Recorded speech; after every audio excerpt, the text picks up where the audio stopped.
অষ্টমী গিরি, এ তুই বিয়ে করে নিয়েছিস? হ্যাঁ, কিরে তুই তো নন্দীগ্রাম নিয়ে খুব লাফালাফি করছিলি।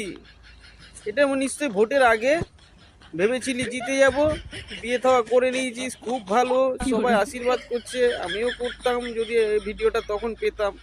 তো তুই বিয়ে করে নিবি, তো কাকে করেছিস? নিশ্চয়ই কোনো টিএমসির চোরকে করেছিস। তো তোর কপালে তো বিশাল দুঃখ নাচ্ছে রে। বলেন কি?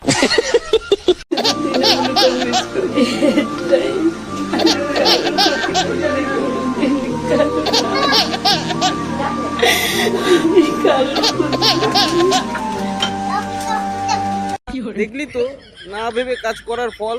হ্যাঁ, বারবার বলি ভাবিয়া করিও কাজ, করিয়া ভাবিও না। এটা যদি ভোটের পরে কাউরে বিয়ে করতিস কোনো বিজেপি নেতা বেতারে, তাহলে নয় মানতাম। তুই চোর চাচোর, ভোটের আগে ভেবেছিস আমরা জিতে যাবো, খুব আনন্দ থাকবো, জেলে ধরে নিয়ে গেছে তোর বরকে। কাঁধ এবার আর কি করবি বল, তোর কপাল, সবই কপাল। যা ওই অন্নপূর্ণা ভান্ডারে লাইন দে, আর ওই বেকার ভাতা যদি পাস নাকি দেয়, মাস গেলে 6,000 টাকা আরামসে সংসার চলে যাবে, চাপ নেই তো।